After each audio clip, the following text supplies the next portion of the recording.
Look, this isn't some story about a far-off future. This is about what's happening right here, right now. AI is already fundamentally changing how we work, and the whole story really kicks off with two numbers. They're powerful and honestly a little unsettling. $18 billion. Just let that number sink in for a second. That is more than the entire economy of dozens of countries. What kind of company is pulling in a profit like that? I bet you've already got one in mind. And yup, you'd be right. This was Amazon's annual profit. Just a staggering amount of money from a company that is at the absolute top of its game. But behind this incredible success story, there was another number. A very, very different kind of number. Now for our second number, 14,000.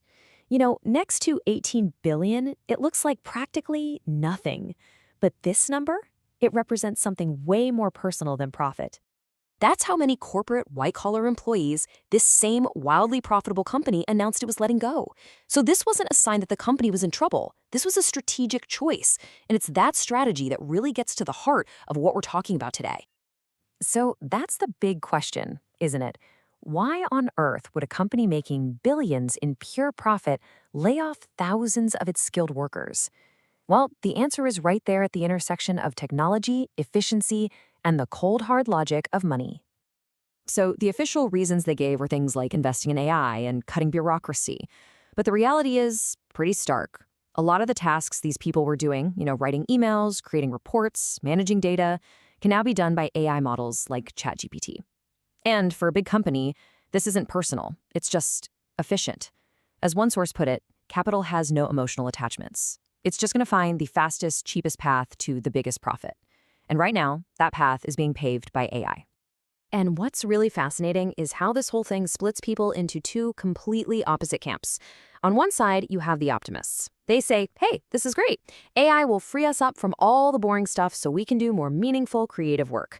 But on the other side, you've got the skeptics. And they're asking a really simple but kind of potent question. What does that even mean? Are billions of people really going to become poets and artists?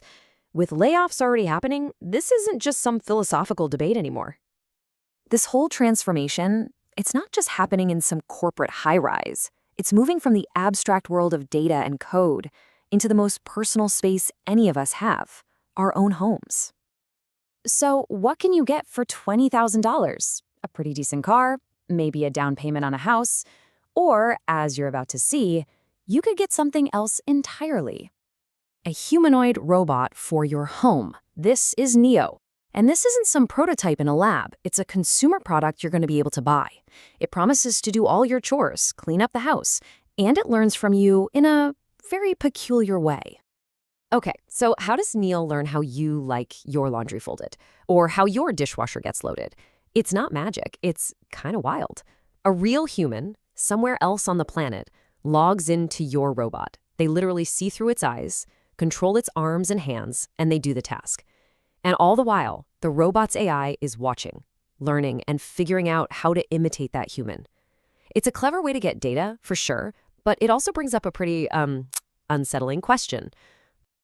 Who is that person? You have no idea who they are. They could be anywhere in the world, and they have a direct, camera-enabled, physical presence right inside your house. And this just blows the doors wide open on a ton of risks. I mean, the privacy violation is huge, but what if the system gets hacked? Now some bad actor has control of a physical machine in your living room. What about safety around your kids or your pets? These aren't sci-fi questions anymore. They are very practical problems we need to solve as our homes basically become data collection centers. Now, this push for automation isn't just about physical stuff. It's also aimed at the creation of knowledge itself. Take Grokpedia. It's a new project from Elon Musk that's meant to be a competitor to Wikipedia. The big twist?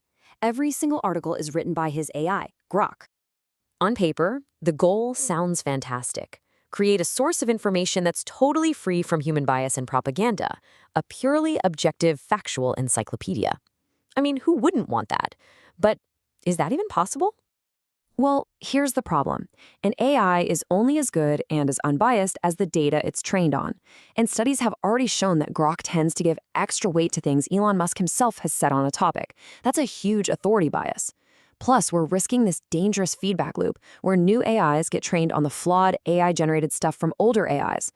Errors just get amplified over and over until they become accepted truth. Okay, so let's zoom out. If AI is automating our jobs and our knowledge, what does the future of society even look like? What happens when millions of people are out of work, not because of a temporary recession, but because of a permanent shift in technology? If jobs are disappearing for good on a massive scale, you have to ask a fundamental question. How do people live?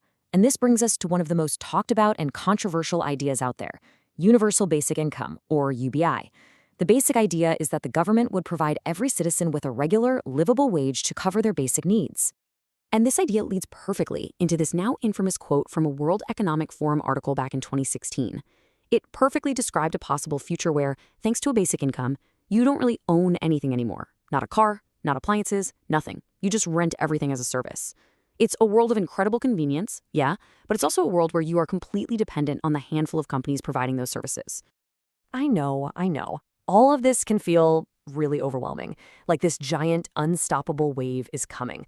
So let's bring it back down to you, to the individual. What can any of us actually do to navigate this, at least for the next few years?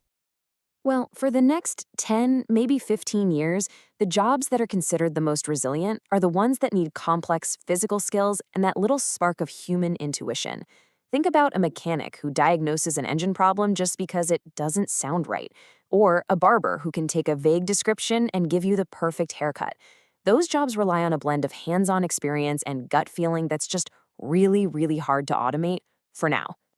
But, and this is a huge but, we have to be crystal clear about this.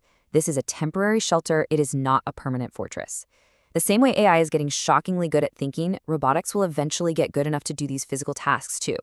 This isn't the finish line, it's just buying us a little more time on a clock that is ticking faster and faster. And that leaves us with the ultimate question, doesn't it? As technology just keeps marching forward, automating things we once thought only a human could do, what's left? When the machines can think faster, work longer, and even do delicate physical work, what is it about us, about being human, that makes us truly, uniquely irreplaceable?